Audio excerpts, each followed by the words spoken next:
Good morning मेरे प्यारे बच्चों। आज हम लोग फिर से कुछ क्वेश्चन छूटे थे, आज कुछ पूरा करेंगे। कम से कम 10 क्वेश्चन तो लगाएंगे 10.2 का।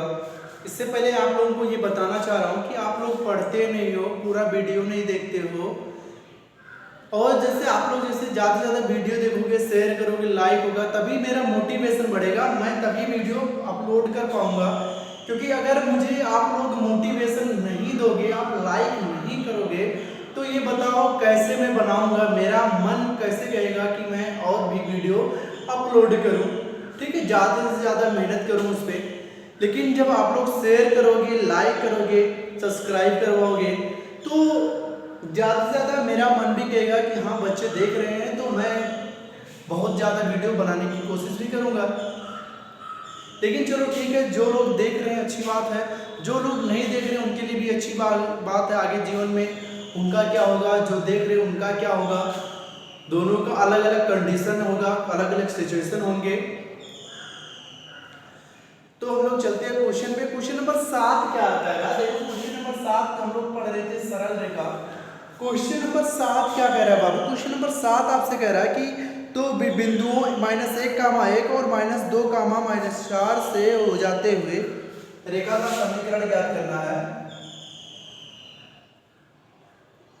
क्या है बाबू? -1, 1 है, मतलब a बराबर मान लो दिया है, a क्या x मानो इसकी, क्योंकि फार्मूला वही है, या a मान लो, कोई दिक्कत नहीं है। ओके, और दूसरा बिंदु b दिया है आपको, दूसरा बिंदु 2, -4 दिया है, ध्यान देना। अब हम जानते हैं, ठीक है, जब दो बिंदु होते हैं तो दो बिंदुओं की रेखा का समीकरण अर्थात ए बी रेखा का समीकरण क्या होगा? समीकरण तो आपको पता है ना बाबू, क्या होता है? y - y1 इक्वल टू होता है y2 - y1 upon x2 - x1 into में होता है x - x1। ऐसे ही होता है, इसका क्या होता है? फार्मूला होता है। तो हम क्या करते हैं, मान को इसी पे रख देते हैं, इसके बाद जो भी आएगा बाबू वो मेरा क्या होगा? आंसर होगा। तो अगर हम y की वैल्यू मुझे पता नहीं है तो यहाँ से चूंकि यहाँ पे लिख देना कि x1 इक्वल टू दिया है -1, x2 दिया है 2 है ना बाबू, y1 दिया है 1 और y2 दिया है आपको 4 दिया गया है। ओके, मतलब x1 यहाँ से निकाल ले, -1 दिया है, x2 निकाल ले, कितना दिया है? 2 दिया है, फिर y1 1 दिया है, y2 कितना दिया है? 4 दिया गया है। तो y माइनस कर लो y1, अर्थात y1 कितना है? 1 है, इक्वल टू y2 4 है, y1 कितना है? 1 है, माइनस कर दो, बटे x2 कितना है बाबू? और सॉरी, ये y2 -4 है मेरे भैया, ये -4 हो जाएगा ना। अब देखो x2 कितना हो जाएगा आपको? 2 हो जाएगा, और ये माइनस और x1 भी माइनस में, दोनों प्लस हो जाएंगे, तो ये कितना हो जाएगा? 1 हो जाएगा, इनटू में x - x1 कितना है? माइनस, और ये माइनस प्लस 1 हो जाएगा ना। तो देखो ये आपका y -1 हो गया, और ये -4 - 1 -5 हो गया, और ये 2 1 3 हो गया, और ये आपको मिल गया x + 1 मिल गया। कोई दिक्कत नहीं, 3 को इधर भेजोगे बाबू तो 3y - 3, 5 का इसमें गुणा करवाओगे तो -5x, और प्लस माइनस माइनस, और ये हो जाएगा 5 आपको मिल जाएंगे। ठीक है, तो ये बताओ -5x को इधर है तो 3y हो जाएगा, और प्लस 5x हो जाएगा ना भैया। जब इधर आ जाएगा तो ये 5x हो जाएगा, और इसके बाद -5 को भी इधर लाओगे तो ये हो जाएगा -3 + 5 इक्वल टू क्या हो जाएगा? 0। आपको मिल जाएगा ना। तो आपको मिल जाएगा यहाँ से 5x को पहले लिख दो, 5x + 3y और +2 इक्वल टू 0। तो जो इसका आपको समीकरण मिल गया मेरे भैया, वो क्या मिल गया आपको? 0 मिल गया। 0 क्या है? 5x + 3y + 2 किसका? AB रेखा का जो समीकरण होगा, जिसके निर्देशांक दिए गए हैं उसका जो समीकरण होगा वो क्या होगा 5x + 3y + 2 होगा। ठीक है, तो कहते हैं ना कि मेहनत करते रहो, फल की चिंता नहीं करनी चाहिए हमें। ठीक है, क्यों फल की चिंता नहीं करना चाहिए? क्योंकि आप सही दिशा में अच्छे से यदि मेहनत करोगे तो आप सफल अवश्य होंगे। आपको कोई टेंशन लेने की आवश्यकता नहीं है, सिर्फ आप कर्म करते रहो, लेकिन कर्म आपको सही दिशा में करना होगा। ठीक है, अगर आप सही दिशा में कर्म करोगे तो आपको कोई भी समस्या नहीं होगी, आप अवश्य कामयाब होगे। क्योंकि अब आपको सही चीज मैं बताऊं कि जो ये एज होता है 11 12 मतलब 10th छोड़ दो, लेकिन जो 11th 12th का जो एज होता है बाबू, वो भटकने वाली एज होता है, चाहे जो हो। ठीक है, वो क्या होता है, भटकने वाला एज होता है। लेकिन यहाँ पे जो बच्चा अपने आप को क्या कर लिया, कंट्रोल कर लिया, संभाल लिया, तो वो क्या होता है, बहुत आगे तक चला जाता है। वरना जो इसमें भटक गए, ठीक, तो भटकने में क्या होता है कि वो पढ़ नहीं पाते हैं, बस इधर उधर घूमेंगे।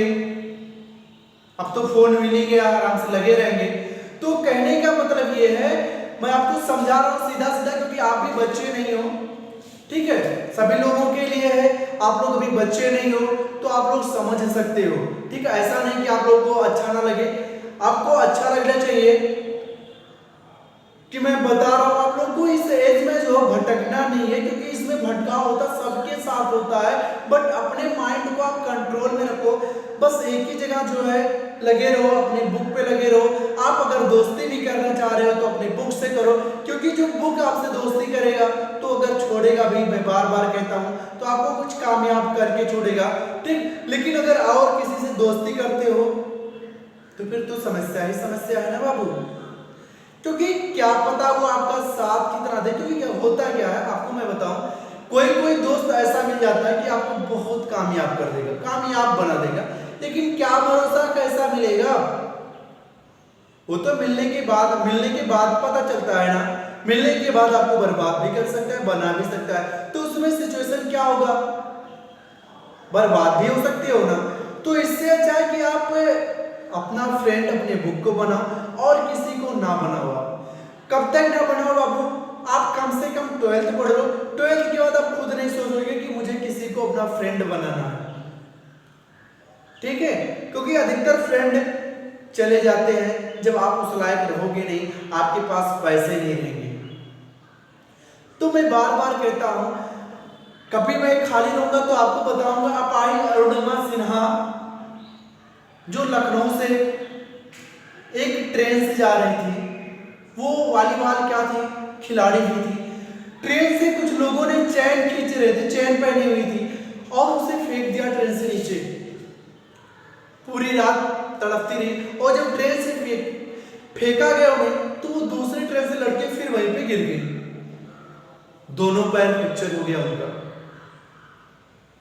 बाद में पूरी रात तड़पती रही,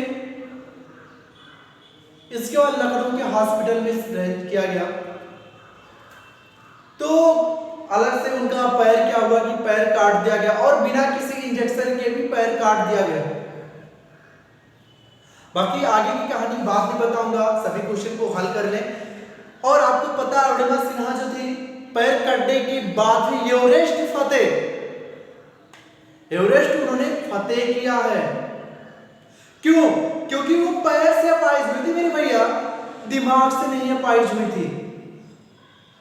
तो अपाहिज लोग शरीर से नहीं होते, दिमाग से होते हैं। जो दिमाग से एक बार अपाहिज हो गए कि मुझे नहीं आएगा, तुमको नहीं आएगा, लेकिन यदि वो ठान ले नहीं हम कर सकते हैं।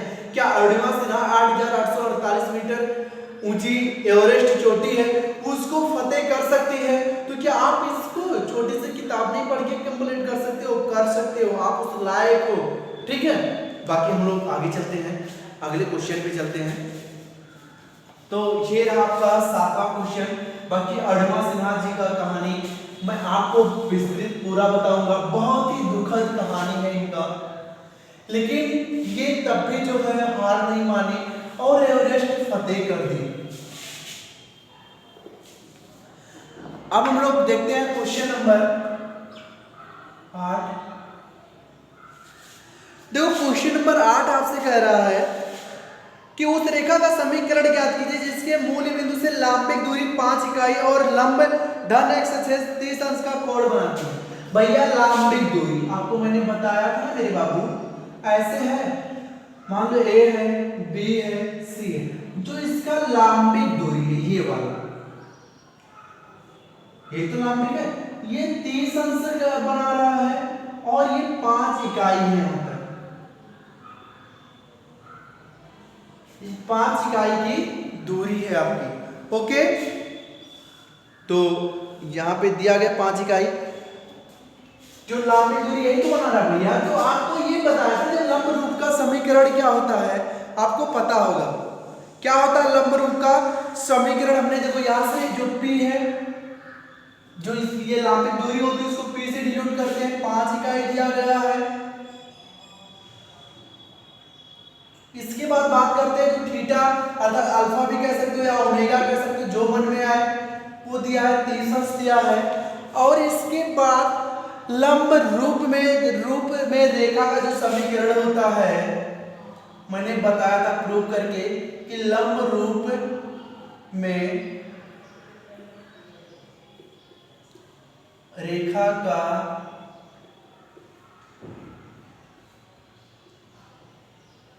समीकरण, हमने एक समीकरण आपको बताया था कि x cos alpha plus y sin alpha equal to P बचा था ना मेरे भैया। तो x ये आपका हो जाएगा cos 30 अंश प्लस y sin 30 अंश इक्वल टू 5, क्योंकि P की वैल्यू यहां से हमें पता है कि P की वैल्यू जो दिया गया है वो 5 इकाई दिया गया है। ओके, तो देखो यहां से x cos 30 अंश की वैल्यू होती है √3/2 प्लस y sin 30 अंश की वैल्यू क्या होती है 1/, तो बूढ़े का निशान भी लगा सकते हो, इक्वल टू 5। अब देखो ये हो जाएगा √3x प्लस y अपॉन 2, क्योंकि एलसीएम बराबर है, एलसीएम ने ले लिया, 2 और 2 ही है, दोनों बराबर हैं, तो ये आपका हो जाएगा √3x plus y equal to 10।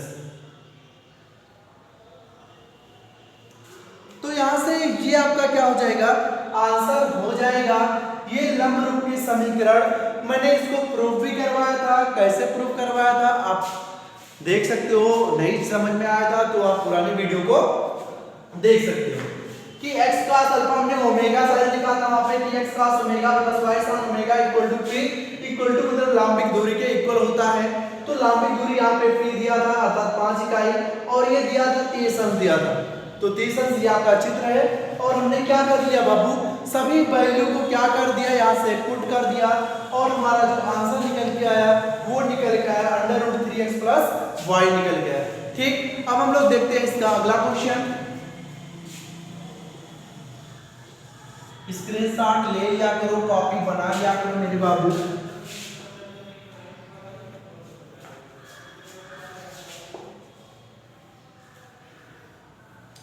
अब हम लोग देखते हैं क्वेश्चन नंबर 9।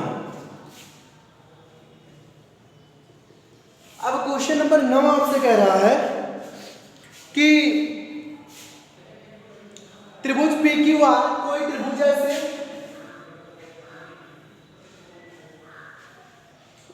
PQR, ये आपका एक त्रिभुज है। करे P का निर्देशांक 2,1, मतलब P कितना है 2,1 है, इधर लिख दे बाबू, टेंशन मत लेना, P 2,1 है। फिर आपको Q दिया है -2,3, -2,3, और R दिया है आपको 4,5, R भी दिया है कितना 4,5 दिया गया। ठीक, अब इसके बाद कह रहे हैं कि शीर्ष R से जाने वाली माध्यिका का समीकरण याद करो, मतलब हमें इस रेखा का समीकरण याद करना है। तो मान लो ये रेखा तिरछा हो गया मेरे भैया, टेंशन मत लेना, पटरी तो मेरे पास है नहीं, तो ये एस मान लो, एस मान लो, पी मान लो, कुछ भी मान, सॉरी पी तो है ही है, टी मान लो, कुछ भी मान लो, एस मान लेते हैं। तो हमें इसी का क्या करना है, सबसे पहले समीकरण याद करो, सॉरी निर्देशांक याद करना। जब आपको निर्देशांक पता होगा तभी तो इस रेखा का समीकरण निकाल सकते हो। तो हम देखो, तो दिया है यहां से p की वैल्यू दिया है 2,1, क्यों दिया गया आपको -2,3, r दिया गया है आपको 4,5 दिया गया, ठीक। अब देखो यहां से हम अगर यस का निर्देशांक मतलब माध्यिका अगर मध्य बिंदु है तो आपको मध्य बिंदु का पता होगा कि x1 + x2 + x2/2 y1 + y2/2, ये आपका मध्य का समीकरण हो जाएगा। तो आपको लिखना होगा कि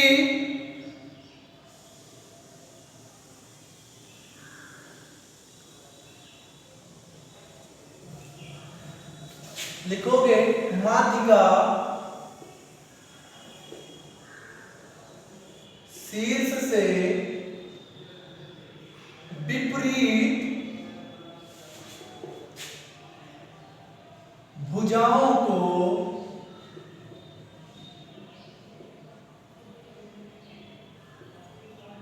समद्विभाजित करती है।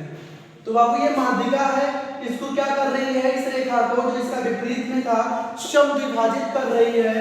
इसलिए आप चूंकि यहां पे लगा देना कि चूंकि, तो आप इसलिए का चिन्ह लगा दो, कोई दिक्कत नहीं है, इसलिए लिख भी सकते हो, चिन्ह लगाओगे और भी बेहतर होगा। इसलिए एस पी क्यू इस कैपिटल में, चलो कैपिटल पी क्यू का मध्य बिंदु है, मध्य बिंदु है। तो यहां से ये पता चल गया कि जो यस है वो क्या है, पी और क्यू का क्या है बाबू मेरे, मध्य बिंदु है। तब यस क्या होगा, एस का निर्देशांक क्या होगा बाबू,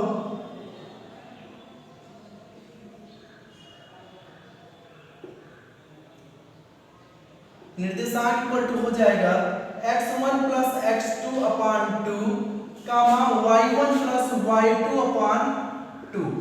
तो x1 यहां से देखो, x1 आपको 2 है, प्लस x2 कितना है -2 है, और ये प्लस और -2 इक्वल टू 2, y1 कितना है 1 है, प्लस y2 कितना है 3 है 5 2। तो 2 और 2 0, और 2 में से 2 के 0 और काटोगे तो 0 हो जाएगा, और ये 3 1 4/2। तो ये आपको 0 कितना बचेगा, यहाँ पे 2 बचा, क्या आपको हो जाएगी 2।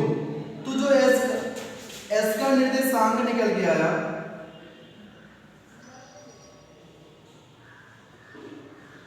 निर्देशांक क्या निकल के आया, 0,2 निकल के आया। देखो मैं बहुत ही स्पीड नहीं पढ़ा रहा हूँ बाबू, आराम से चल रहा हूँ कि जिससे आप लोगों को समझ में आ जाए, ठीक है। अगर आपको जल्दी होगा तो आप थोड़ा थोड़ा बढ़ाते हुए चले जाइएगा, बट आप एक बार मेहनत करके अगर रेगुलर देख लेते हो, कहीं भी कुछ मतलब क्या करते हो, स्किप नहीं करते हो, तो आपके लिए और लाभदायक होगा। बाकी आप लोग फ्री हो भैया, स्वतंत्र भारत के स्वतंत्र नागरिक, बाकी तो समझदार।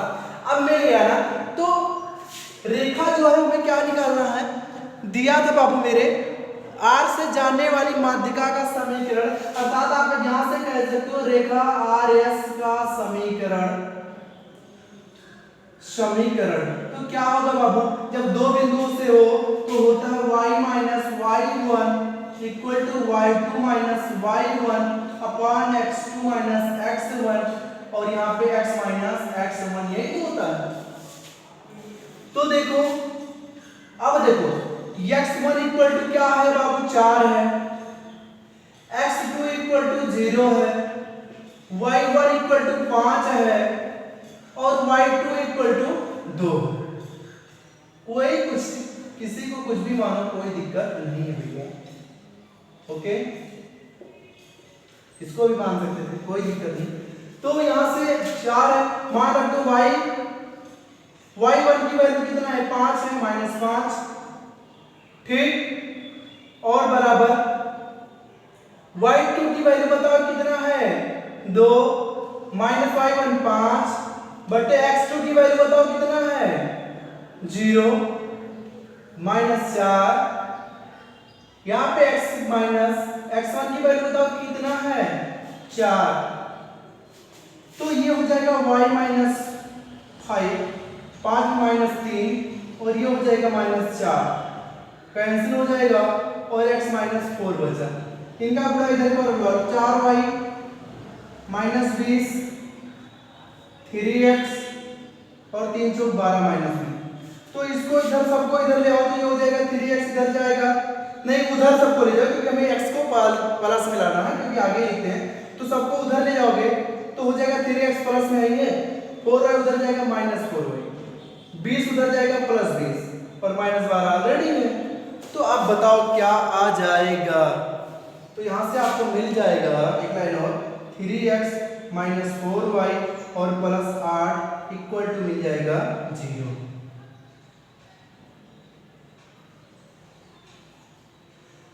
तो आर्यस रेखा का जो समीकरण आया वो 3x minus 4y equal to 0। ठीक है, क्या रेखा आर्यस का समीकरण आपको मिल गया, कोई दिक्कत नहीं। मैं समझता हूँ आप लोगों को समझ में आ गया होगा। यदि आ गया होगा तो लाइक सब्सक्राइब और शेयर जरूर करें। बाकी धन्यवाद आप सभी का कि आप लोग अभी तक मेरे साथ जुड़े रहे और मैं उम्मीद करता हूँ ऐसे आप लोग जुड़े रहोगे। ओके, धन्यवाद मेरे बाबू, मेरे प्यारे बच्चों।